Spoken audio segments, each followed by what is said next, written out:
ఓవరాల్గా ఈ సినిమాకి అంటే అల్లు అర్జున్ ఇమేజ్కి కొంత డ్యామేజ్ అయిందన్నది మనం కూడా ఖచ్చితంగా ఉంటుంది. అట్ ది సేమ్ టైం ఈ సినిమాకి మాత్రం విపరీతమైనటువంటి ప్రచారం జరగడం వల్ల కలెక్షన్స్ పరంగా ఇంకా పుంజుకునే అవకాశం అయితే ఉందన్నమాట. రైట్. చిట్టిబాబు గారు ఏం చెప్తారు? 2024కు సంబంధించి ఒక రివ్యూ లాగా టాలీవుడ్ ఏం నేర్చుకోవాలి, ఈ వివాదాల నుంచి ఎలా బయటపడాలనుకుంటున్నారు? 2025 ఎలా ఉంటే బాగుంటుంది అనుకుంటున్నారు? 25 సినిమా వాళ్ళుగా ఉండాలి. మనకు అందరూ కావాలి. సినిమా వాడికి అన్ని హీరోకి డైరెక్టర్కి అనే ఇద్దరికి కూడా, హీరోకి పర్టికులర్ గా హీరోకి అందరూ కావాలి. అన్ని మతాల వాళ్ళు, అన్ని కులాల వాళ్ళు, అన్ని పార్టీల వాళ్ళు ఉండాలి. సో ఈ ఆర్టిస్టు హీరోగా మిమ్మల్ని పెట్టుకుని కోట్లు పెట్టి సినిమాలు తీస్తారు, కోట్లు పెట్టి రిలీజ్ చేస్తున్నారు. దయచేసి మీ హీరోలు ఎవరు కూడా ఈ రాజకీయాలకి వెళ్తే రాజకీయాలు వెళ్ళిపోండి. పవన్ కళ్యాణ్ లాగా వెళ్ళిపోండి. తమిళలో విజయ్ లాస్ట్ పిక్చర్ చేస్తానికి వెళ్ళిపోతున్నా అన్నాడు, అలా వెళ్ళిపోండి. అంతేకాని మీరు రాజకీయాలు 2 పడవల మీద ప్రయాణం చేయొద్దంట. అది 2 ప్రయాణాలు చేయడం వల్ల సినిమా ఫీల్డ్కి నష్టం, రాజకీయాలకి నష్టం. అలా చేయొద్దు, చేయొద్దు దయచేసి. ఎందుకంటే ఇవాళ ఇండస్ట్రీ పెరిగిపోయింది, మార్కెట్ అసలు వెళ్ళడం కాదు సార్, ఒక అభిప్రాయం చెప్పినా నష్టం జరిగిపోతుంది కదా.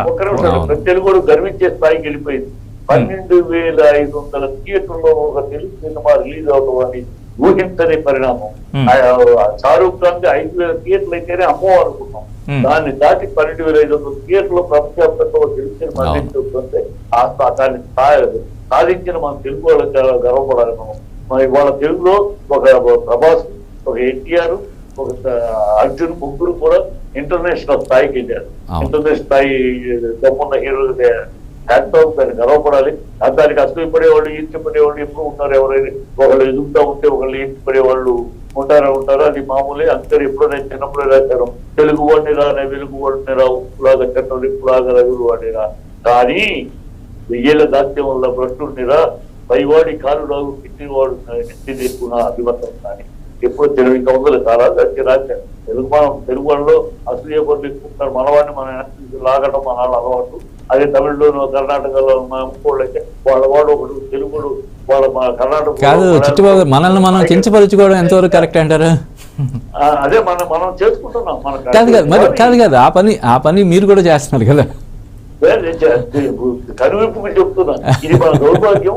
మన దౌర్భాగ్యాన్ని చెప్పుకుంటే అన్నా అది స్థితి వస్తుందేమో మనకి. మనం కించపరుచుకోవద్దయ్యా. వాడు తమిళోడు అమెరికాలో కలిసి తమిళ్లోనే మాట్లాడుతున్నారయ్యా. ఈ గుజరాత్ వాడు ఇద్దరు అమెరికాలోనూ సింగపూర్లో కలిసి వాళ్ళ భాషలో మాతృభాషలో మాట్లాడుతున్నారయ్యా. మీరు మాతృభాషలో మాట్లాడడానికి సిగ్గుపడుతున్నారు. కాదు సార్, మన వాళ్ళకి సెన్స్ ఆఫ్ హ్యూమర్ ఎక్కువ కాబట్టి సరదాగా అలా మన మీద మనం జోక్లు వేసుకుంటారని కూడా అనుకోవచ్చు కదా. మన మీద దుమ్ము కాదు, మన తప్పును మనం చెప్పుకోవాలి సార్. నీతులు చెప్పేవాళ్ళు లేక ఈ దేశం చెడిపోలేదు, ఆచరించే వాళ్ళు లేక దేశం చెడిపోతుందని ఎప్పుడో గాంధీ గారు చెప్పారు. మన తప్పులు మనం చెప్పుకోవాలి, మన తప్పులు మనం చూపుకోవాలి. అప్పుడు మనం కరెక్ట్ అవుతాం. లేకపోతే ఇలా చెప్పులు చాలా మంది అవుతానే ఉంటాయి. అబద్ధపు జీవితము, అబద్ధపు పరువు, అబద్ధపు గౌరవం కాదు. చిట్టుబాబు గారు, మానవ సహజం అనేటువంటి అసూయ, ద్వేషం ఇవన్నీ మానవ సహజం. దాన్ని ఓన్లీ తెలుగు వారికి మాత్రం ఎందుకు ఆపాదిస్తారు మీరు? ఎందుకంటే తెలుగులోనే జరుగుతుంది. అరే కాదు సార్, మనకి అంటే దూరపు కొండలు నునుపు అనే దాంతో మీరు ఏకీవేస్తారా? ఎందుకన్నా చెప్తాను సార్. ఒక జూనియర్ ఎన్టీఆర్ విషయం చూడండి, ఒక అల్లు అర్జున్ విషయం చూడండి. ఎందుకండి వీళ్ళ సినిమాలకు మాత్రం మిగతా సినిమాలకు మాత్రం ఏదో ఆపేస్తాం, తిప్పేస్తాం, రోజు చేస్తా ఉంటారు. ఈ సినిమా ఆడేమంటారు. వీళ్ళిద్దరూ వాళ్ళ సర్కిల్ మొత్తంలో వాళ్ళు రీజనల్ దాటకపోతే వీళ్ళు రీజనల్ కాదు, నేషనల్ కాదు. అందువల్ల అనంత ఎందుకు ట్రోల్ చేస్తారు? ప్రతి దేవరాజు ఆడనేమో సూపర్ హిట్ అయింది, దీని అంటే ఆడనేమో ఎందుకు ఈ ట్రోలింగ్? తెలుగుడు కాదా ఈ ట్రోల్ చేస్తున్న వాళ్ళు? తెలుగుడు కాదా? బయట కూడా మన తెలుగు చేస్తున్నారు. తమిళ్లో చేస్తున్నారా? సార్, మనకి ఒక 15 కోట్ల మంది మన తెలుగు వాళ్ళలో ఎవరో ఒక 15 మందో లేదంటే 1500 మందో చేసిన దాన్ని తెలుగు వాళ్ళందరికీ ఎందుకు ఆపాదించడం అంటాను నేను. Right, okay sir, okay okay okay fine. Cinema వాళ్ళకి చెప్తున్నా, సినిమా బిల్లు ఇప్పుడు జరుగుతున్న నిజాన్ని చెప్తున్నా. రమేష్ గారు కంక్లూడింగ్ గా మీరు ఏం చెప్తారు? నిజాన్ని చెప్తారు, సిగ్గుపడితే ఎట్లా? రమేష్ చెప్పండి. ఇవాళ దేవర గురించి ట్రోల్ చేసిన వాళ్ళు ఎవరు? తెలుగు వాళ్ళు కాదా? ఇవాళ అల్లు అర్జున్ సినిమాకి ట్రోల్ చేసిన వాళ్ళు ఎవరు? కరెక్టే. ఆ సినిమాని హిట్ చేసింది ఎవరు? సినిమాని హిట్ చేసింది ఎవరు? తమిళియన్సా? తమిళనాడు పుష్పాటం గురించి ఎవరైనా ట్రోల్ చేశారా?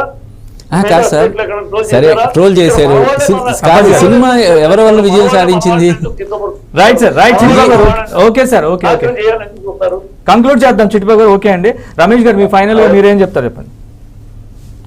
2024 లో వచ్చిన సమస్యలని తొందరనే పరిష్కారం అయితాయండి.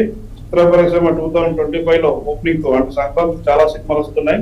సో 2025లో చాలా గణనీయమైన మార్పులు చేసుకుంటూ సినిమా పరిశ్రమ ఎదుగుతుంది. అదే విధంగా రాజకీయాలతోటి వీళ్ళు సత్సంబంధాలు నెలకొల్పుకుంటూ చిత్ర పరిశ్రమ మరింత ముందుకు తీసుకుపోతారు. అదే విధంగా ఈ ఇప్పుడు వస్తున్న సమస్యల పట్ల ఏదైతే ఉందో చిత్ర పరిశ్రమ పూర్తిగా సముచిత నిర్ణయాలు తీసుకొని మరిన్ని సమస్యలు ఉత్పన్నం కాకుండా అలాగే అభివృద్ధి కొరకు పాటుపడతారని చెప్పి, అలాగే ప్రభుత్వం రాష్ట్ర ప్రభుత్వం కూడా సినిమా పరిశ్రమకు చేయదని ఇవ్వాలని చెప్పి నేను ఈ సందర్భంగా కోరుకుంటున్నాను. రానున్న